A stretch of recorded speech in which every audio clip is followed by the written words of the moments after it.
She is brilliant and has been doing great work at Chamber of Progress, and she will be introducing our speaker, Dr. Emdad from Morgan State. So Janae, Dr. Emdad, please join us.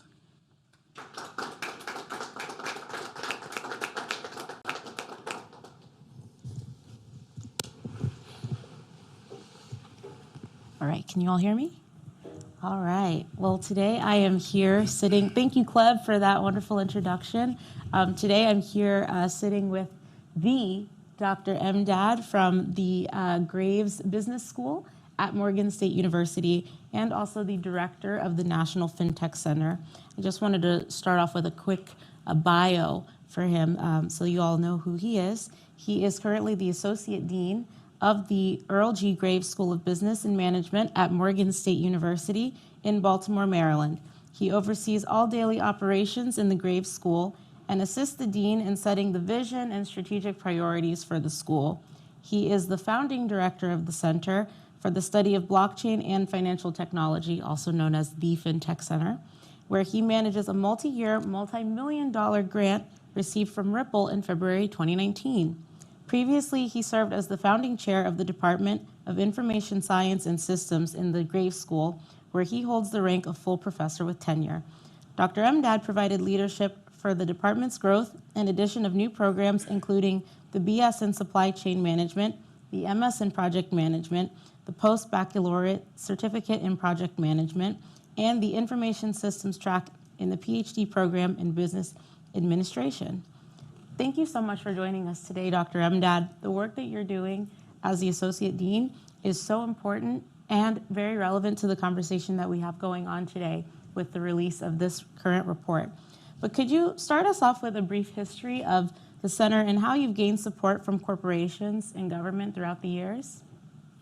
Thank you, Janae, and thank you, Cliff, for inviting me to be part of this event. I'm really humbled to be with such a group of experts here, all from different areas of the industry, and also your kind introduction, Janae. Thank you. I've been at Morgan for 32 years. I was at Penn State before I moved to Morgan, and I saw opportunity for growth, for development of talents that we have. And over the years, we focused on student development. And the center idea started with the students showing interest in crypto in 2016 and 2017.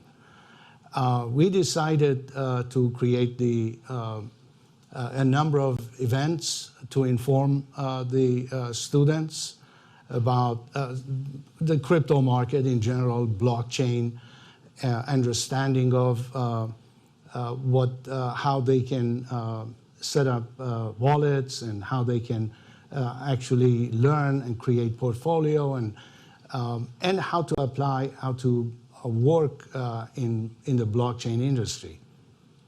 In 2018, we created with the support of the university, we created the Center for the Study of Blockchain and Financial Technology, or the FinTech Center, we called it. And in 2019, we were fortunate to receive a grant from Ripple, and we were among about 15 Ivy Leagues that received the funding. And at that point, it was just the funding was just for the Morgan State University. And over several months, we were able to convince Ripple that all the other HBCUs are important to be part of this process of learning about this new fintech and crypto and blockchain industry. And we were fortunate to receive additional funding, and we became a hub for all the other HBCUs in terms of outreach, programs in research and education. And so with that, we started in our programming. We received funding at the end of February of 2019. And in April, we offered the first summit, and we brought in 34 HBCUs from around the country, about 130, 40 faculty, and some student leaders came.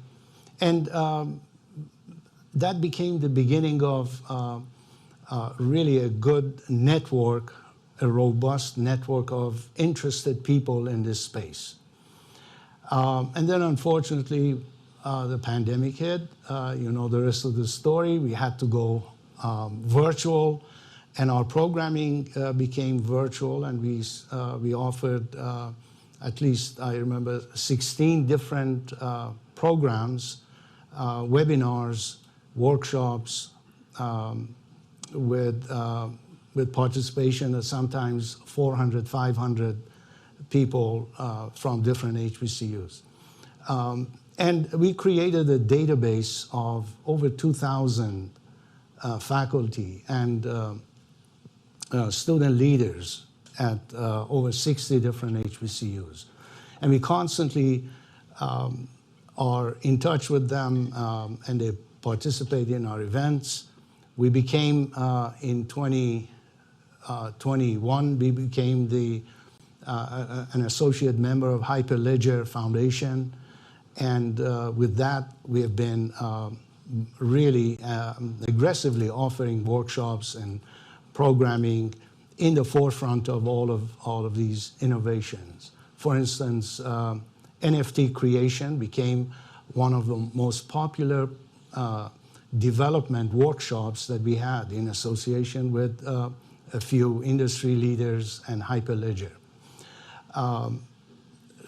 I think it was 700 people signed up for it. And then we had workshops on metaverse in 4 parts. So the programming continued. And what Clive mentioned was we did a number of other programming. For instance, a research program that received a sponsorship from different corporations, and we use that toward funding projects, research projects from different universities. And we also had innovation in education grants available to HBCU faculty when they wanted to do something on their campuses. And because COVID forced every school to close, they had to be innovative in terms of how they program different activities for their faculty and students.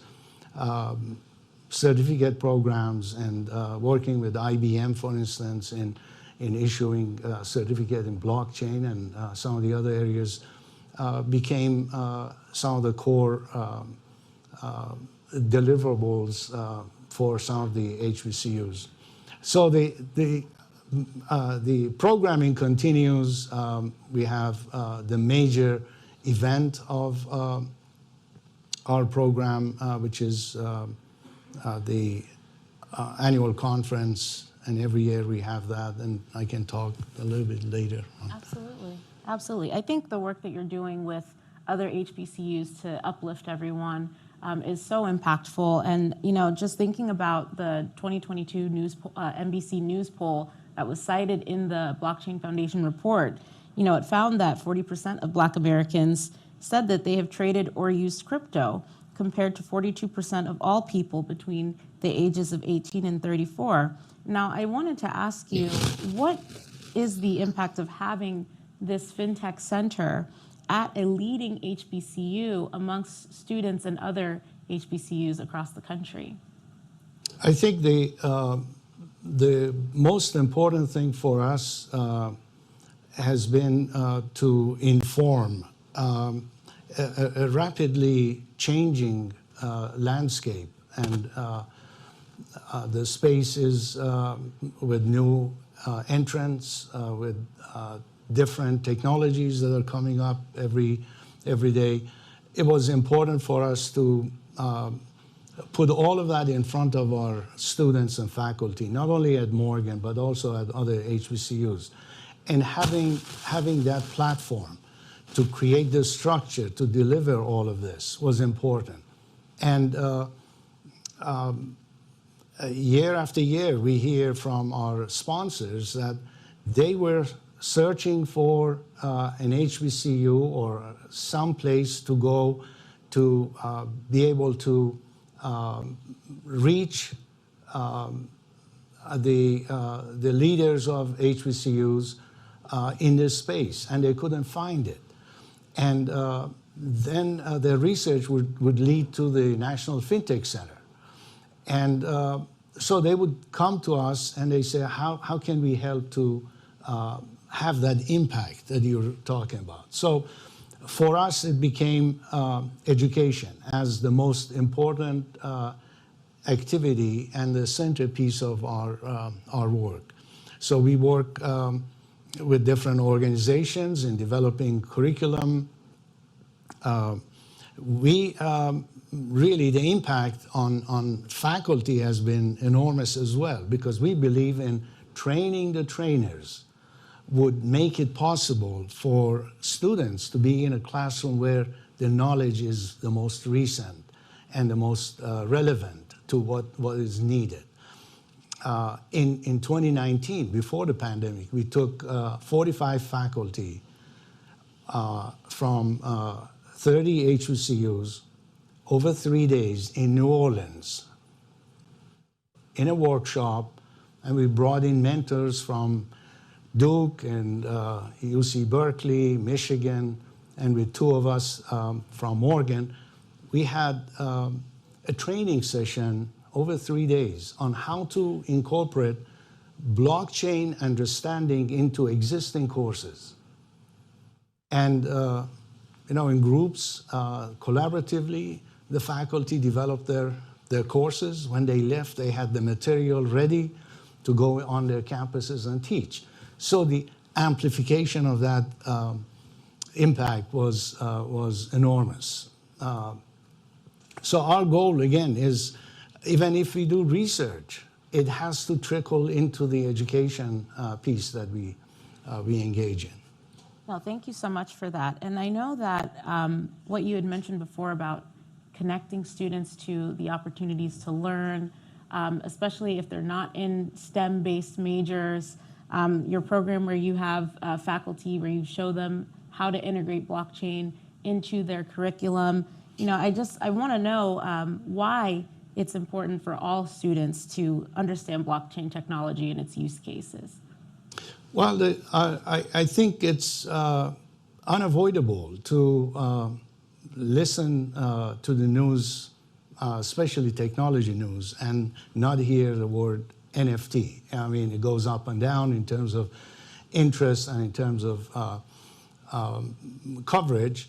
But that was one way that we got the art plus NFT technology design competition that is going on right now.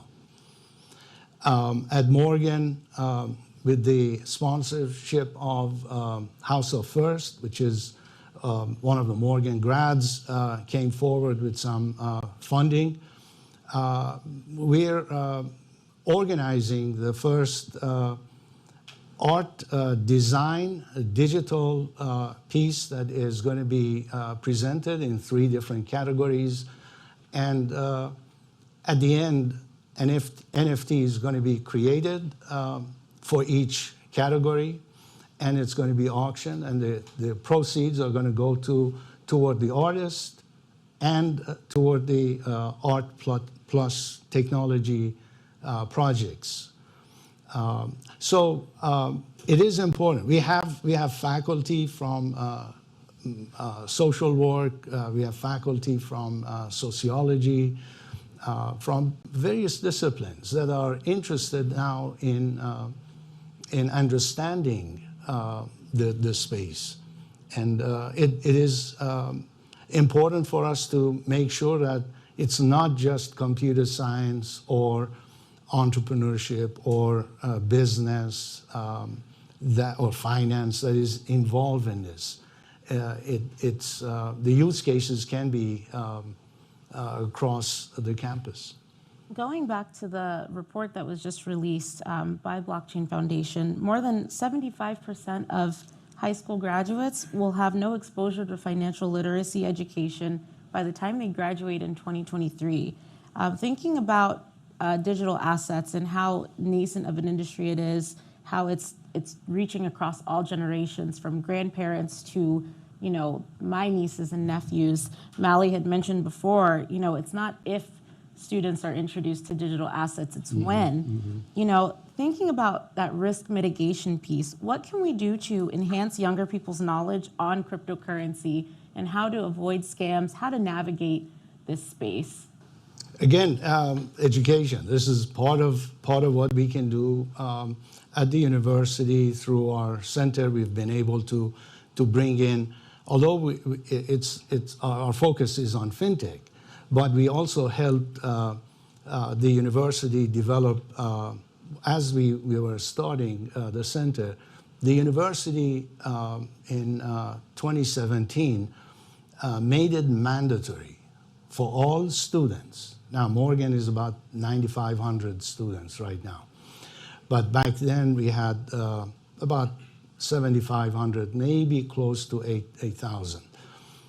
Every student that enters the university must take a financial literacy course. And it's not optional, it's mandatory. And who brought it to the front? It was the Student Government Association. They wrote a letter to the president. They said, whatever Molly was talking about, that sometimes it has to be organically developed. You can't dictate it, you can't impose it. But when we tell the story to other students that you wanted it and we are offering it, and now we offer, the School of Business offers the financial literacy course to every semester to about 400, 500 students. Before I jump in, I know I could just chat with you all day. I used to work at Howard University, so I'm very fascinated with the inner workings of university and how student government works. But I just wanted to open up the floor to you all and ask you all if you had any questions for Dr. Emdad. Yes? What types of professional roles are you seeing students going into? I was saying, what types of roles are you seeing students from your centers going into? Are many going into the industry in crypto? Oh, yes. It depends on who's hiring, and a lot of times, we have partnerships with a dozen different fintech companies. For instance, Ripple hires highly technical students, and we place interns and hires at some of these companies. Some of the others are recruiting in marketing. They want people to be in the back office, for instance, to understand what the crypto space is about, but not necessarily on the development side. So it varies from company to company. And unfortunately, every now and then, students start working at a company, and the company goes through its reorganization or downsizing, and some of the students have to leave because they're the most recent hires. But on the good side is the traditional financial systems hire them, because now they're trying to understand the crypto market. They're trying to understand blockchain.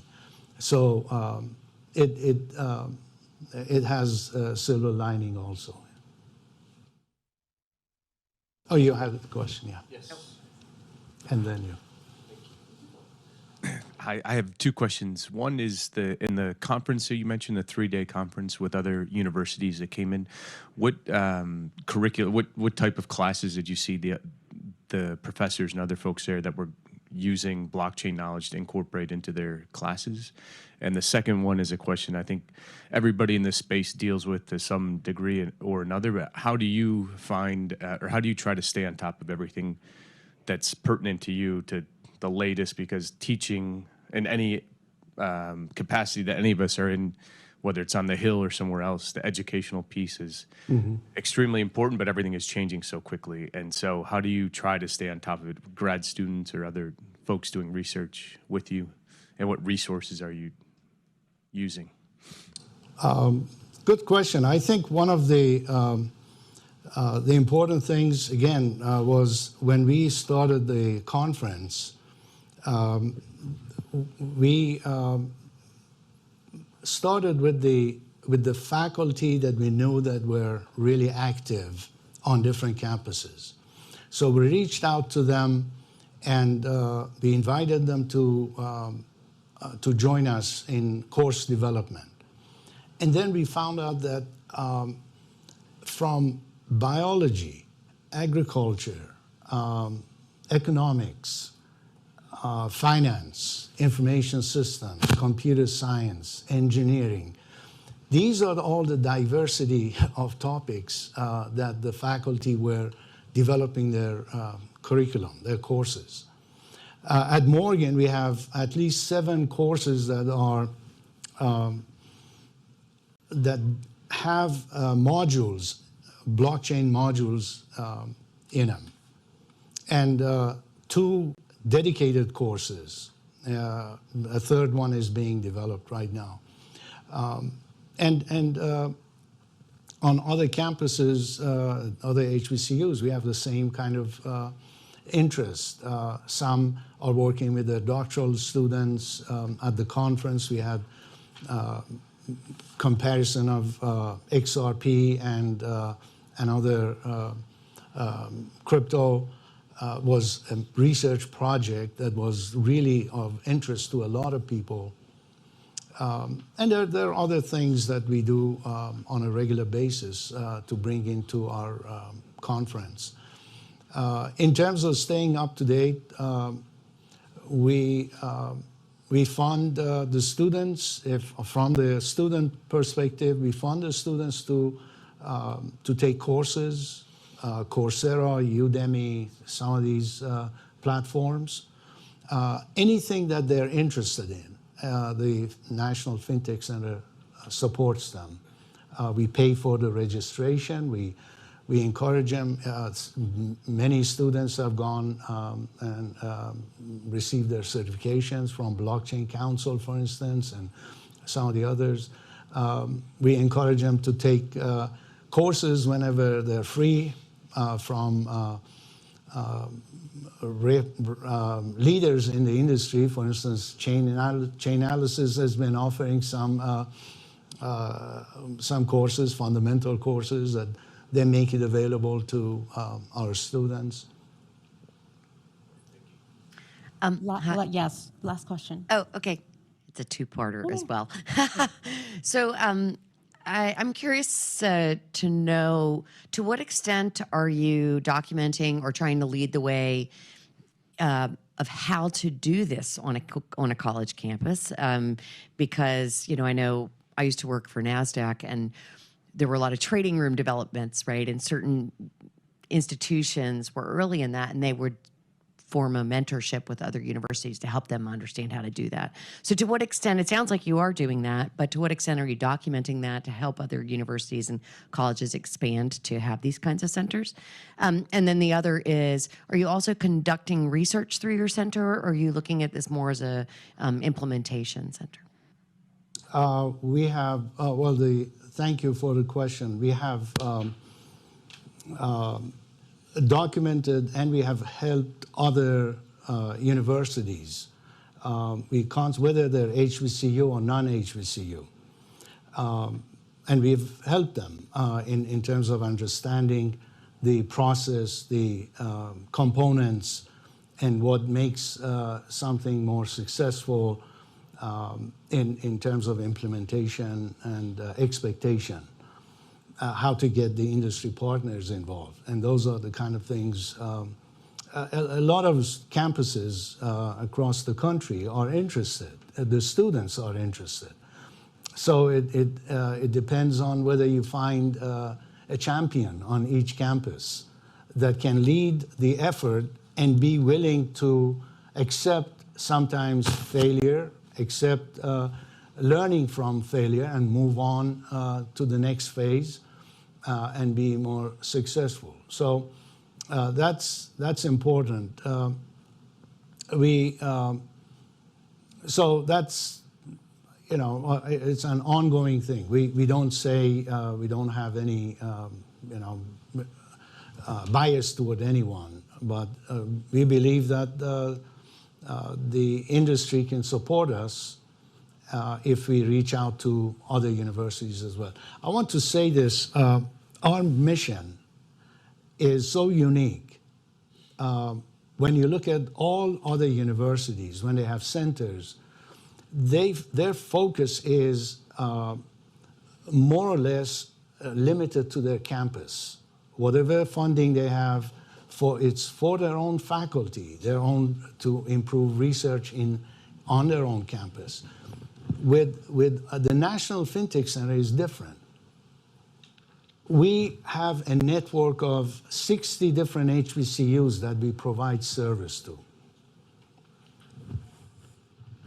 So that by itself separates our mission from the others. Thank you all so much for your questions from the audience, and I want to also thank you, Dr. Emdad, for being able to chat with us today this morning. Thank you. Thank you, Janae. Thank you, Claire. Thank you for listening and your interest. Thank you.